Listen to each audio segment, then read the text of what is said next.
Histórico acuerdo en La Habana. Las FARC aceptarán por vez primera ser juzgadas por la justicia colombiana. Acuerdo sobre víctimas que anunciarán las próximas horas gobierno y FARC. Es la mejor noticia de Navidad para los colombianos, asegura el ministro del Interior, Juan Fernando Cristo. Organizaciones de víctimas de las FARC esperan que el grupo guerrillero cumpla con los acuerdos de no repetición y reparación para poder regresar a sus territorios. El plebiscito para la paz cumplió esta noche su último trámite en el Senado y queda ahora a estudio de la Corte Constitucional. El dólar sigue subiendo y se ubica en su punto más alto en toda la historia a 3.356 pesos. Sancionan a la EPS Capital Salud por la muerte de 110 pacientes a los que les habrían demorado la remisión a hospitales de alto nivel. El nuevo secretario de Planeación de Enrique Peñalosa anuncia gerencia especial para estructurar el plan de ordenamiento territorial y derogar el decreto de densificación urbana expedido por Gustavo Petro. La DIAN investiga 4.000 empresas por irregularidades en devoluciones de IVA, las cuales suman más de 400.000 millones de pesos. Maestro y alumno por el título. Rueda profesor de Mendoza frente a frente. ¿Cómo llegan Nacional y Junior a la final del torneo colombiano? ¡Increíble! El Chelsea de Mourinho pierde otra vez y está a punto de descender. Al tiempo que el mundo celebra el primer acuerdo de lucha contra el cambio climático en Bogotá, algunas iniciativas apoyan este cambio. Al final de la emisión, desde Maloca los espero. Mis amigas de hoy son un grupo de campesinas y artesanas que se dedican a la sericultura, un verdadero arte que tiene como resultado un maravilloso producto textil. Buenas noches, estos son nuestros secretos de hoy. 1.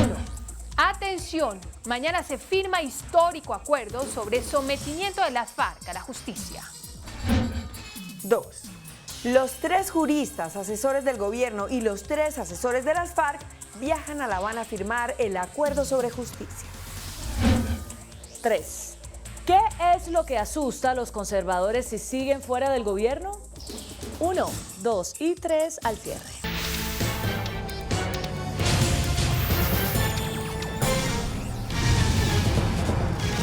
Buenas noches. Gobierno y FARC anunciarán en las próximas horas un acuerdo trascendental para la firma de la paz. Serán revelados todos los detalles relacionados con la Jurisdicción Especial para la Paz y la reparación a las víctimas. En un hecho sin precedentes, la guerrilla aceptará ser juzgada por crímenes de guerra. Informe de nuestra corresponsal en La Habana, Anisley Torres. Mañana será otro día histórico para el proceso de paz entre el gobierno de Colombia y las FARC. CMI conoció que este martes será revelado en su totalidad el texto con los 75 puntos que enmarcan el acuerdo sobre justicia.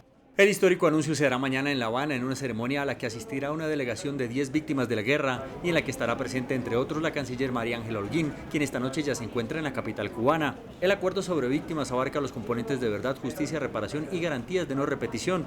Además, define los detalles del sistema de justicia transicional que será aplicado a los responsables del conflicto.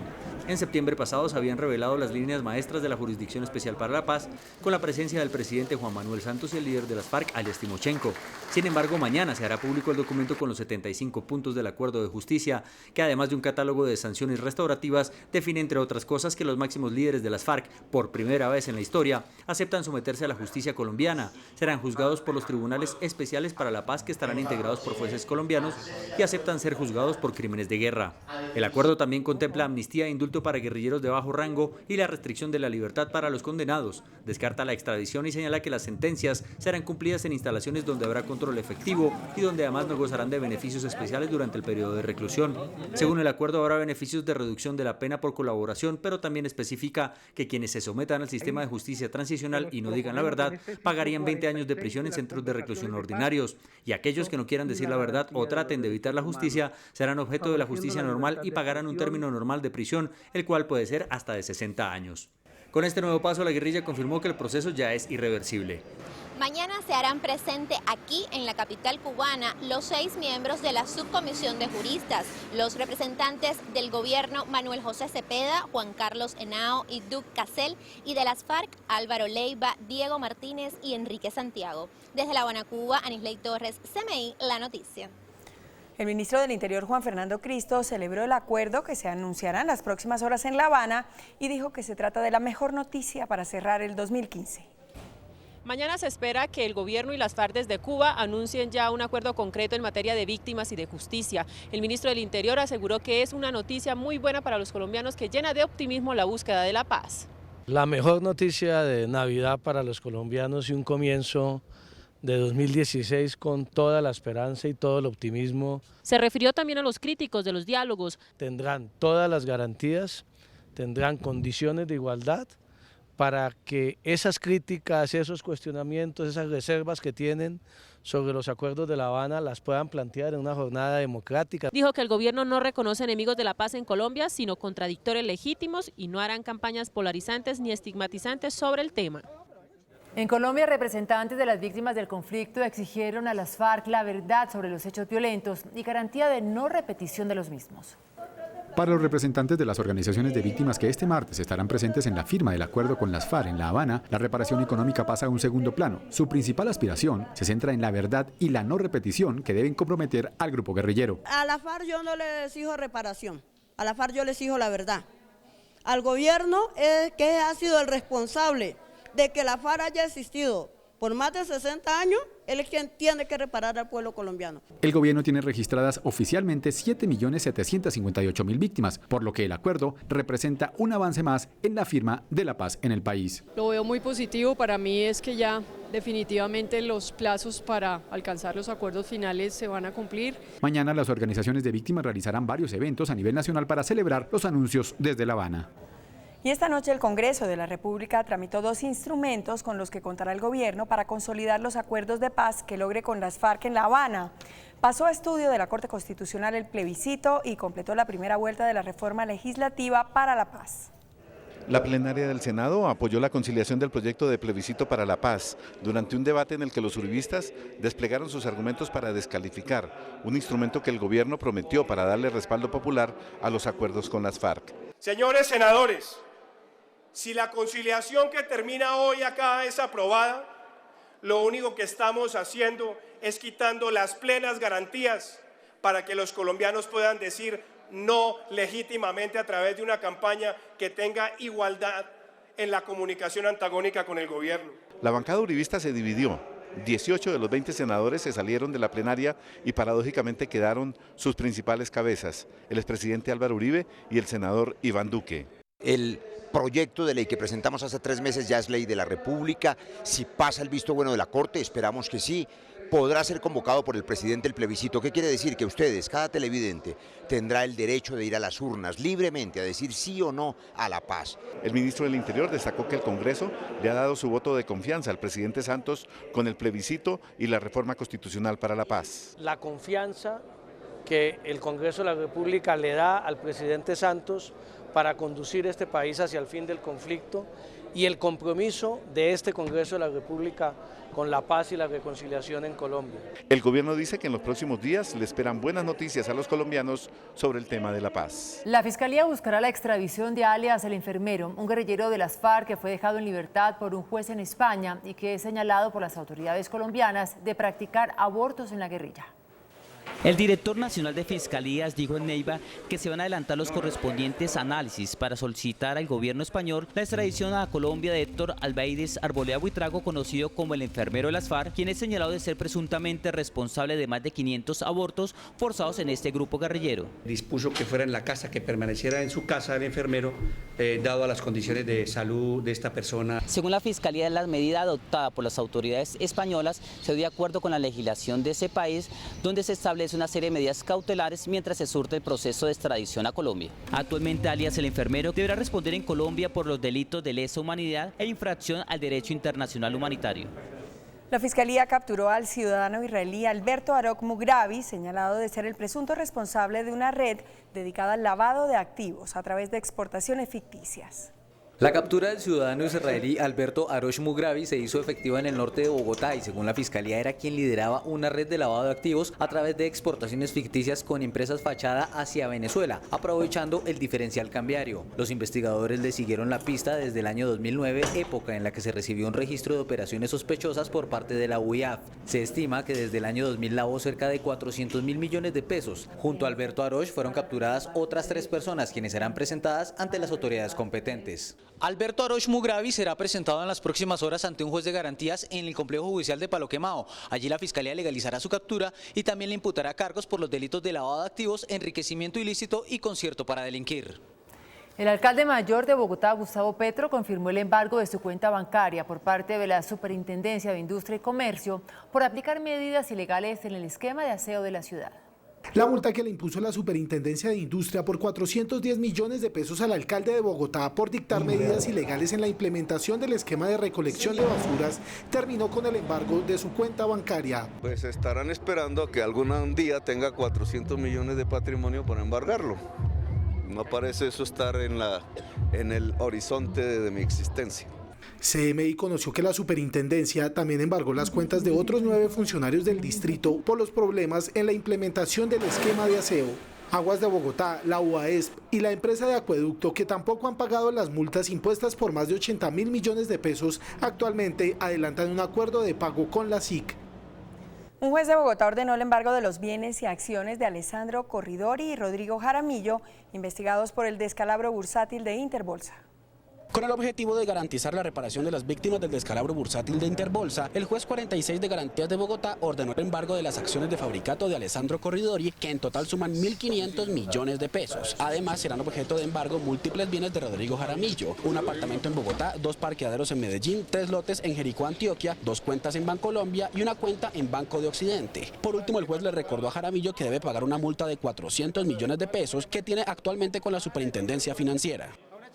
8 policías fueron capturados junto a una persona más. Según la Fiscalía, los uniformados deberán responder por su presunta responsabilidad en los delitos de secuestro extorsivo, hurto y porte ilegal de armas.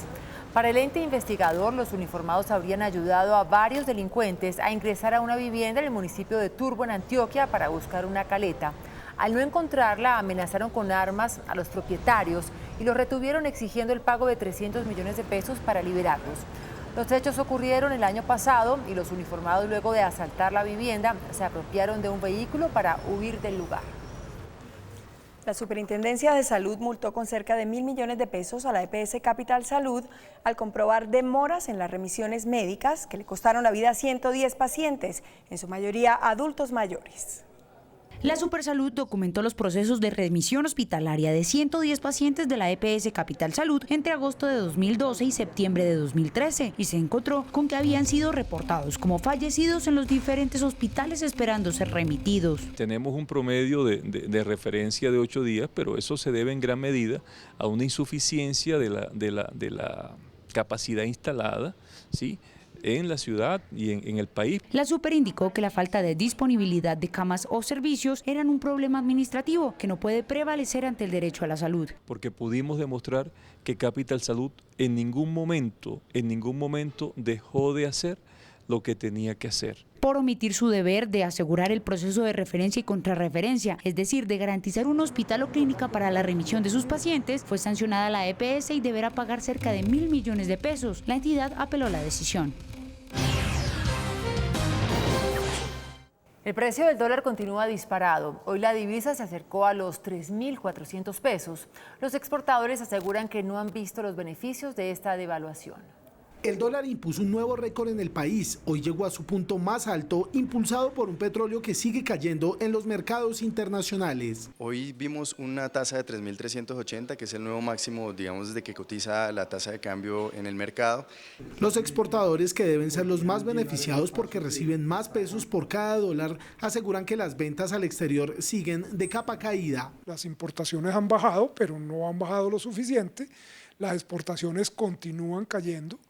Entonces tenemos un déficit comercial muy grande, como no lo teníamos desde hace, en la historia del país nunca habíamos tenido un déficit comercial como el que tenemos. Analistas advierten que el mercado está a la expectativa de la decisión de la Reserva Federal. Se acerca cada vez más la reunión de la Reserva Federal. El próximo miércoles dará su discurso de un posible incremento de la tasa de interés. Este viernes la Junta Directiva del Banco de la República se reunirá para determinar medidas que puedan combatir el repunte del dólar. El nuevo secretario de Planeación de Bogotá, Andrés Ortiz, reveló a CMI que desde el 1 de enero se creará una gerencia encargada estrictamente de la estructuración del nuevo plan de ordenamiento territorial para Bogotá.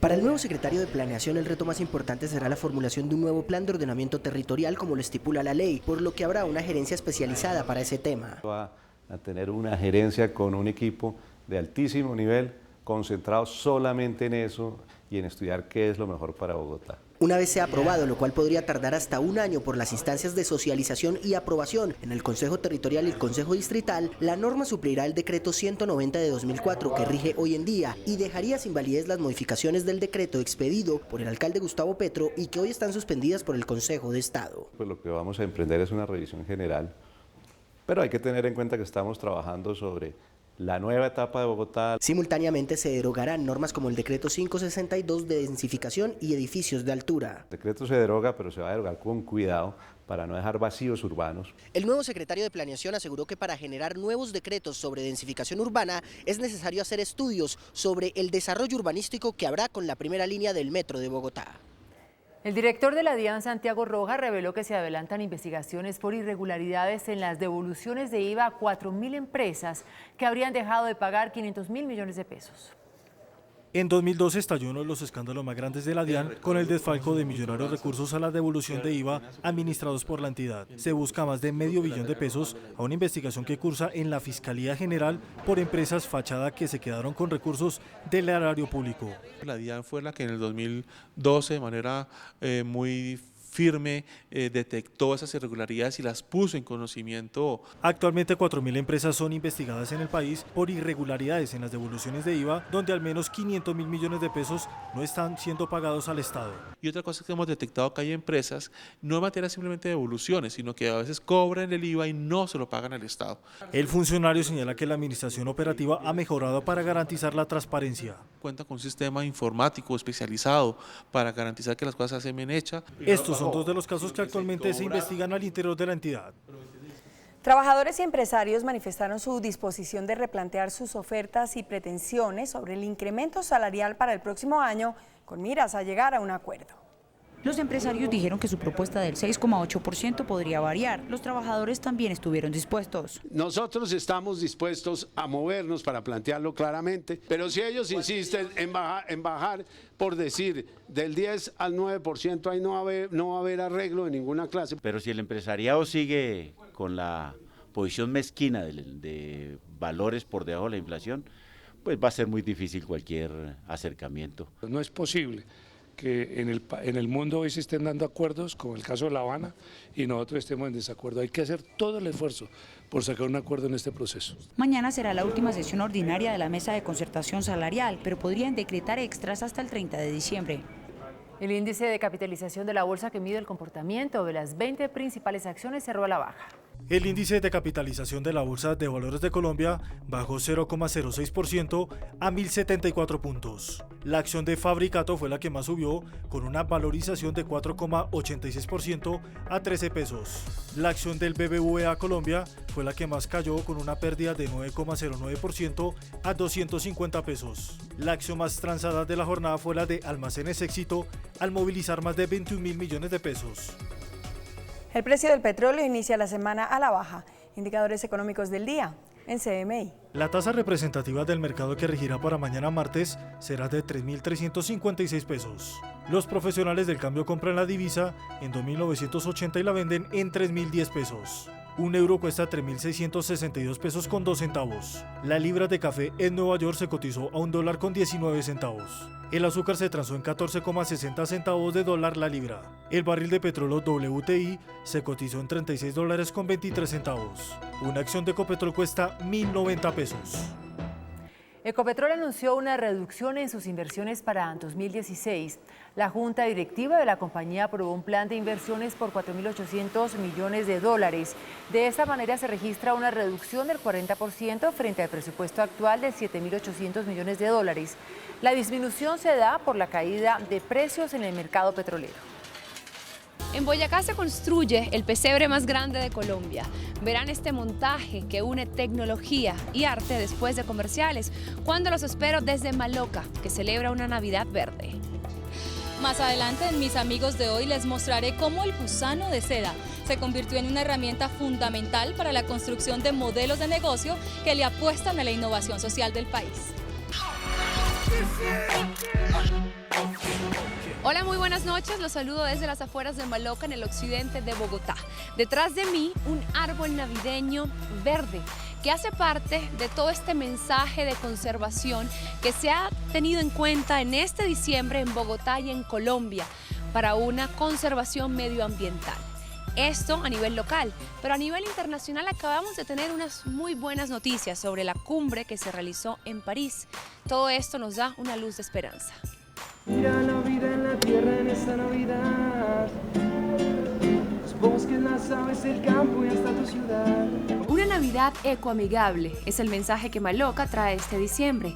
Aquí el árbol de Navidad está vivo y estructurado a partir de kodamas, una armazón de tierra, plantas y cabuya.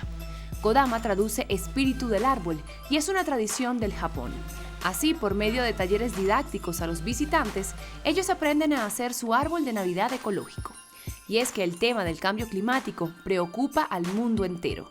Aquí algunas proyecciones. Si ustedes se fijan en la imagen, hacia el año 8500 vamos a tener que se va a derretir gran parte de los glaciales que hoy en día existen, y el derretimiento de esos glaciales va a ocasionar que los niveles del océano aumenten. ¿Esto qué problemas van a generar? Va a generar problemas como por ejemplo que tierras costeras bajas van a quedar bajo el agua. En París, en la cumbre contra el cambio climático, acaban de aprobar un histórico acuerdo en el que 195 países suscribieron, el que en palabras del presidente François Hollande es el primer pacto universal de la historia de las negociaciones climáticas. Yo considero que es un muy buen inicio porque, a diferencia del protocolo de Kioto, este acuerdo es jurídicamente vinculante y hace que a partir de 2020 reemplace el acuerdo pasado y las grandes industrias, las grandes potencias industriales de hoy en día, como Estados Unidos y China, tengan que reducir estas emisiones. En Colombia, una tradición navideña verdadera y autóctona es la del pesebre. Y a 2 días de iniciar las novenas, en Boyacá se ha instalado el pesebre más grande del mundo, que cuenta con animales de verdad. El pesebre en vivo más grande del mundo está ubicado a 6 minutos de la capital boyacense, en el municipio de Motavita, vereda El Salvial, en la granja del tío Arni, donde los visitantes pueden interactuar con los 200 animales que allí se encuentran. La granja del tío Arni tendrá abiertas sus puertas hasta el 16 de enero del próximo año. El espíritu festivo que genera la Navidad siempre es motivo para que se realicen diversos eventos en torno a esta época. En algunos países se han llevado a cabo desde carreras de Papá Noel hasta desfiles caninos. La época de Navidad es motivo para todo, y en Italia lo saben. Cientos de personas emulando a San Nicolás se tomaron las principales vías de Roma. La misión era participar en un evento de caridad para recaudar regalos para niños enfermos de cáncer. Muy cerca de Colombia, en Caracas, Venezuela, se realizó la primera edición de la carrera de Papá Noel, un evento que animó a cientos de ciudadanos a correr disfrazados de este icónico personaje. Y finalizamos en Lima, Perú, donde se llevó a cabo el Pet Noel 2015, un desfile de modas canino en el que los perritos portaron prendas inspiradas en los personajes de Navidad. Las manos de nuestros campesinos están llenas de conocimiento y sabiduría ancestral. Por eso ellos son los amigos de hoy de Diana Mina. En este capullo inicia el proceso de trabajo de un grupo de mujeres que pertenecen a las comunidades indígenas y campesinas de Timbió, en el departamento del Cauca. La sericultura es la cría del gusano de seda con un conjunto de técnicas para producir capullos hasta llegar a la seda como producto textil final. Esta fue una oportunidad que se nos dio a nosotros en el campo, tener el conocimiento sobre la transformación artesanal del capullo, y eso ha sido muy significativo porque hemos podido mejorar las condiciones de vida. Es un proyecto que surge de la experiencia de muchos años de trabajo de varios profesionales y de estas entidades, con el ánimo de fortalecer a las organizaciones para que fortalezcan su articulación con el mercado. La metamorfosis que experimentan algunos insectos para convertirse en mariposas es una de las maravillas más atrayentes de la naturaleza. Mis amigas de hoy tejen prendas como estas. Estos tejidos cambian vidas. No olviden que mis amigos de hoy son mis amigos para siempre. Buenas noches.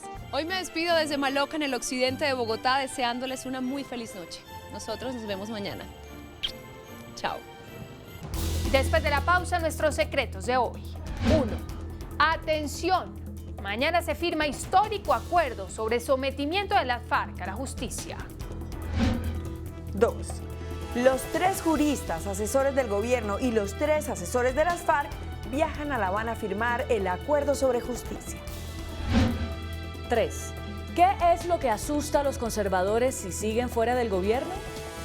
1, 2 y 3 después de comerciales.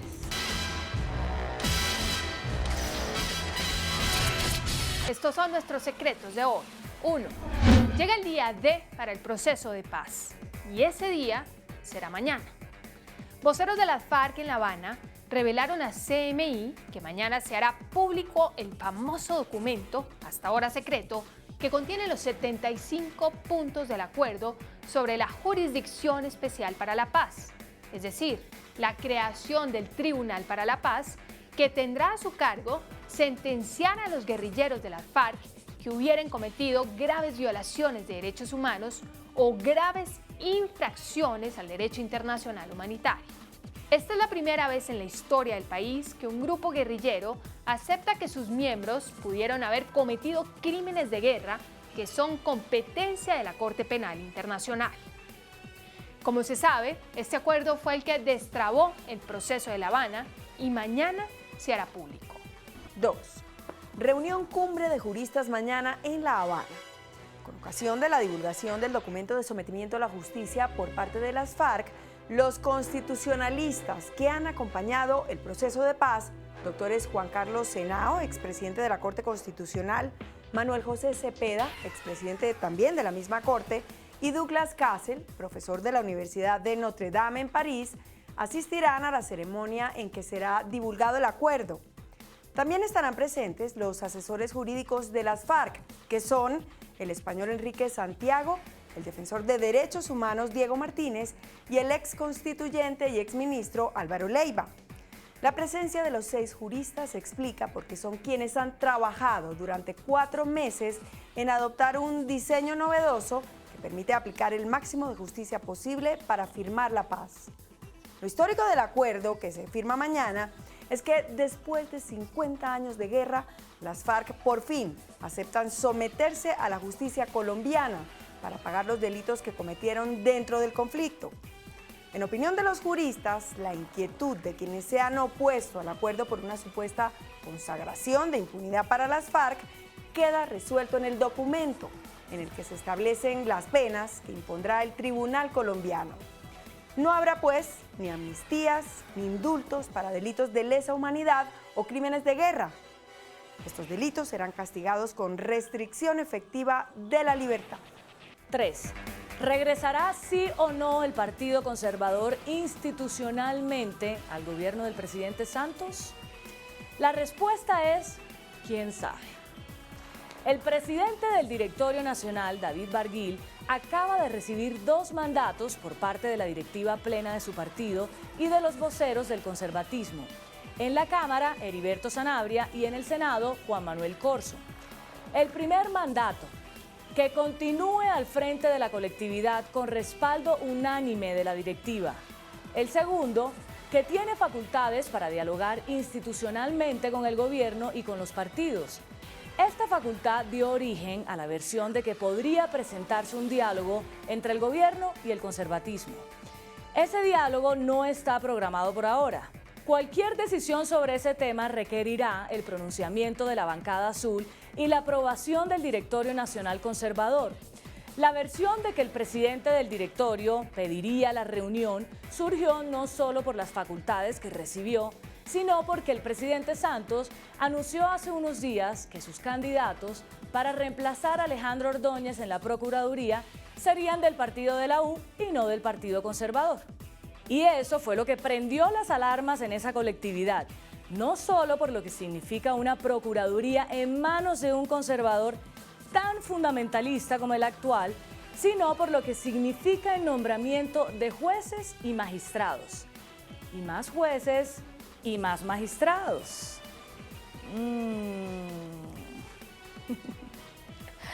Hasta mañana, que descanse.